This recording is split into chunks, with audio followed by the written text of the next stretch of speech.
Salut à tous, bienvenue sur Berry Outdoor Cooking. Aujourd'hui on va se faire des brochettes tortilla merguez avec une petite sauce algérienne. Donc cette sauce algérienne, c'est une base de mayonnaise. Donc pour ça on va commencer avec une cuillère à café de moutarde à laquelle on va ajouter un jaune d'œuf. Donc moi la mayonnaise je la fais au batteur parce que ça me va bien, c'est le plus simple pour moi, ça monte bien, ça émulsionne bien. Donc voilà, ça tourne et j'ajoute une cuillère à soupe de vinaigre blanc. Et puis une pincée de sel, c'est un quart de cuillère à café. Donc on mélange bien et on ajoute le poivre pour que la sauce elle ait du corps, elle ait du goût. On mélange bien et puis on va venir tranquillement incorporer, enfiler le long de la paroi du cul de poule de l'huile de tournesol pour que ça fasse une jolie émulsion. On voit que ça prend bien, c'est pas mal et à la fin ça fait une magnifique mayonnaise. Et puisque c'est pas une mayonnaise mais une sauce algérienne, on va venir hacher de l'ail. Moi je le fais au presse-ail parce que ça va plus vite.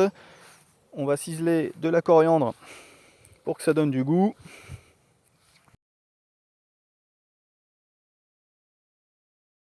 On prend un oignon qu'on va venir ciseler. Donc on commence par enlever bien sûr la peau. On le coupe en deux pour qu'il soit bien à plat sur la planche. Ça évite de perdre un doigt au passage. Et on vient le ciseler, c'est-à-dire qu'on le coupe d'abord à l'horizontale, ensuite à la verticale ou l'inverse, sur les deux moitiés de l'oignon. Et ensuite, on vient couper dans la troisième direction, parce que la 3D, c'est quand même magnifique.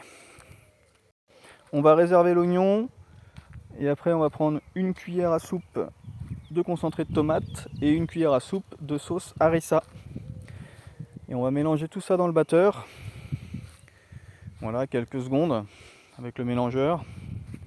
Et ça va nous donner notre magnifique sauce algérienne. Alors j'insiste parce qu'elle est vraiment super bonne cette recette. Donc n'hésitez pas à la refaire chez vous.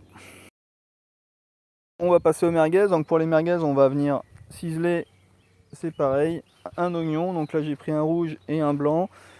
Un oignon doux que j'avais qui est resté au frigo. Donc je viens ciseler les deux exactement comme tout à l'heure.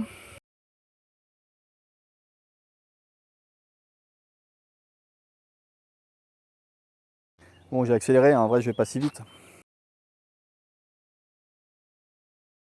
On va réserver l'oignon et on va presser une gousse d'ail dessus. On va ajouter du persil. On peut tout mélanger parce que de toute façon, on va mélanger ensuite à la merguez.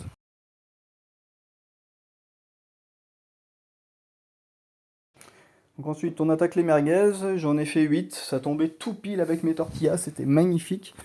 Un calcul imparable.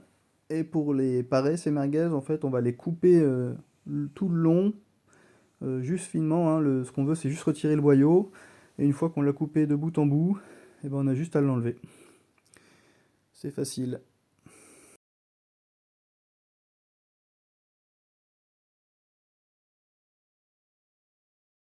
Ouais, je vous fais le geste sur deux merguez, mais c'est pas un geste compliqué, donc pas besoin de faire les 8.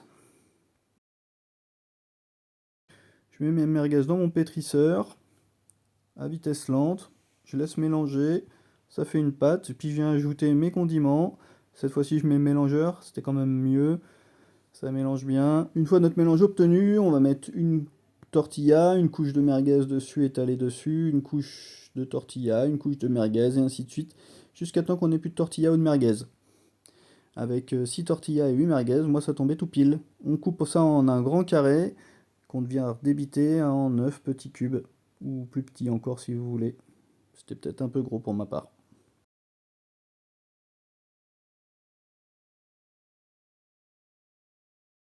On monte ça sur des pics à brochettes, donc j'ai mis des pics à brochettes métalliques et puis j'ai mis un deuxième petit pic en bois en espérant que ça coupe un peu la rotation, mais ça n'a absolument rien fait. Et puis on vient sur le feu on vient badigeonner ça avec un laquage, huile d'olive, miel, piment d'Espelette. Donc j'ai fait un mélange à 2 cuillères d'huile, 2 cuillères de miel et un petit peu de piment d'Espelette, mais c'était pas assez, j'ai dû le refaire 2 ou 3 fois. Donc n'hésitez pas à mettre la dose dès le début, ce sera mieux. Et on vient laquer ça quelques minutes pendant que ça grille, on tourne nos brochettes pour pas que ça crame sur un seul côté.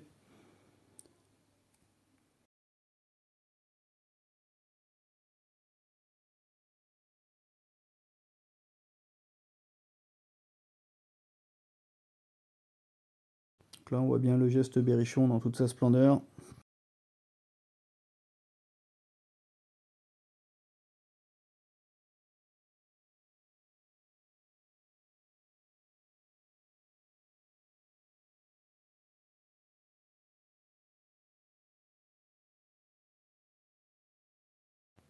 En fin de cuisson, ça donne ça.